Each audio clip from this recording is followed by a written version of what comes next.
Nihilism. सोचो एक second के लिए, अगर मैं तुम्हें बोलूं कि जो चीज़ें तुमने ज़िंदगी में इम्पोर्टेंट समझी हैं, जैसे प्यार, सक्सेस, रिलीजियन, मॉरल्स, शायद उनका कोई असली मतलब ही नहीं है। थोड़ा अजीब लगेगा, है ना? यही सोच है नाइलिज्म की, एक फ़िलॉसफी जो कहती है दुनिया का कोई अल्टीमेट पर्पस या मीनिंग नहीं है। निहिलिज्म लैटिन वर्ड निहिल से आया है, जिसका मतलब होता है नथिंग, और जो निहिलिज्म को मानते हैं उनको निहिलिस्ट कहा जाता है। और निहिलिस्ट किसी भी चीज़ को नहीं मानते, ना ही नॉलेज को, ना ही गॉड को या कोई और चीज़ को। निहिलिज्म का आइडिया बहुत पुराना है, शायद एंशिएंट ग्रीक्स के टाइम से भी पहले का, लेकिन निहिलिज्म वर्ड को क्लियरली 19वीं सदी में समझा और यूज़ किया गया। फिलोसोफर फ्रेडरिक हाइनरिक जैकोबी का मानना था कि जैसे जैसे लोग ज़्यादा लॉजिक और साइंस पर भरोसा करने लगे, वैसे वैसे रिलीजन और बिलीफ पीछे छूटने लगे, और जब बिलीफ चला जाता है तो इंसान अपनी वैल्यू और लाइफ का मीनिंग भी खो देता है। जैकोबी को लगता था कि इसी प्रोसेस से निहिलिज्म पैदा होता है। फिर 1862 में Russian novel Fathers and Sons ने निहिलिज्म को आम लोगों तक पहुंचा दिया। इस नॉवल में यंग जनरेशन का गुस्सा और रिबेलियन दिखाया गया है, पुरानी सोच, अथॉरिटी और ब्लाइंड ट्रेडिशंस के खिलाफ। लेकिन उस वक्त का रशियन नाइलिज्म आज वाले नाइलिज्म जैसा नहीं था। उनका मतलब ये नहीं था कि राइट, रॉन्ग या मीनिंग एग्जिस्ट ही नहीं करता। उनका कहना सिर्फ इतना था, जो पुराने सिस्टम्स खोखले हो चुके हैं उन्हें तोड़ना ज़रूरी है ताकि उनकी जगह कुछ नया और बेहतर बनाया जा सके। लेकिन टाइम के साथ नाइलिज्म और ज़्यादा एक्सट्रीम होता चला गया। आज जो नाइलिज्म हम जानते हैं उसके कई फॉर्म्स हैं, पर सबसे कॉमन है एग्जिस्टेंशियल नाइलिज्म। एग्जिस्टेंशियल नाइलिज्म कहता है कि ज़िंदगी का कोई ऑलरेडी डिसाइडेड मीनिंग नहीं होता। यूनिवर्स को हमसे कोई फ़र्क नहीं पड़ता। हम यूनिवर्स के स्केल पर बहुत ही छोटे और इनसिग्निफिकेंट हैं।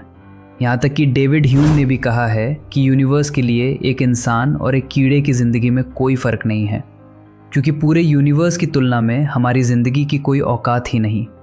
ये दुनिया कल भी चलती आई है और आगे भी चलती रहेगी, चाहे आप इसमें हों या ना हो। एग्जिस्टेंशियल नाइलिज्म के बाद एक और टाइप आता है, मॉरल नाइलिज्म।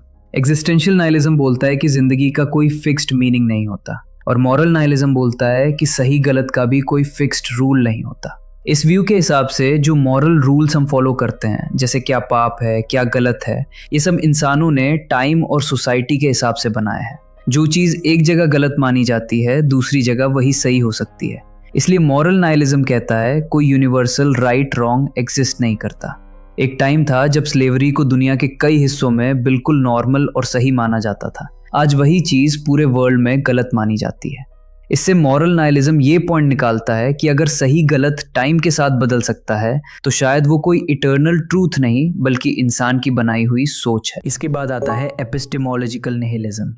ये कहता है कि हम जो भी नॉलेज का क्लेम करते हैं वो शायद असली सच नहीं, बल्कि सिर्फ हमारी लिमिटेड अंडरस्टैंडिंग का रिजल्ट है। सोचो, ये यूनिवर्स इतना बड़ा है कि उसका साइज़ हम नंबर्स में भी इमेजिन नहीं कर पाते।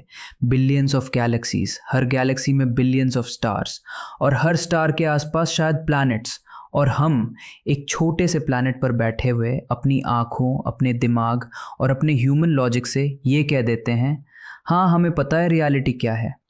सोचने वाली बात तो ये है कि शायद यूनिवर्स में इतनी ज़्यादा चीज़ें एग्जिस्ट करती हैं जिन्हें जानना न सिर्फ मुश्किल बल्कि फंडामेंटली इम्पॉसिबल हो सकता है जो चीज़ हम ट्रूथ कहते हैं वो बस वही है जो हमारा दिमाग हैंडल कर सकता है, ना कि वो जो एक्चुअली एग्जिस्ट करती है। एपिस्टेमोलॉजिकल निहिलिज्म यही डाउट डालता है, अगर हम इतने छोटे हैं, इतने लिमिटेड हैं, तो हम किस अथॉरिटी से ये डिसाइड करते हैं कि क्या रियल है और क्या इल्यूजन। इसी जगह पर रिलीजन भी क्वेश्चनेबल हो जाता है। रिलीजन ही बताया जाता है कि ये दुनिया कैसे बनी, इंसान का पर्पस क्या है और यूनिवर्स का फाइनल मीनिंग क्या है। पर फैक्ट तो ये है कि हर रिलीजियस बुक किसी न किसी इंसान के दिमाग से ही निकली है।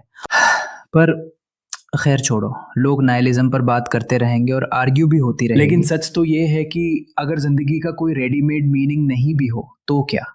इसका मतलब ये नहीं कि जिंदगी बेकार हो जाती है। शायद मीनिंग मिलता नहीं, बनाया जाता है। और शायद यही इंसान की असली पावर है कि यूनिवर्स चाहे साइलेंट हो फिर भी हम केयर कर सकते हैं, हम प्यार कर सकते हैं, हम जिम्मेदारी ले सकते हैं। अगर लाइफ का कोई फिक्स्ड पर्पस होता तो हम सिर्फ उसे फॉलो करते, लेकिन जब पर्पस पहले से लिखा ही नहीं तो हमें चूज करने की आज़ादी मिलती है, और वही आज़ादी लाइफ को मीनिंगलेस नहीं वैल्यूएबल बनाती है।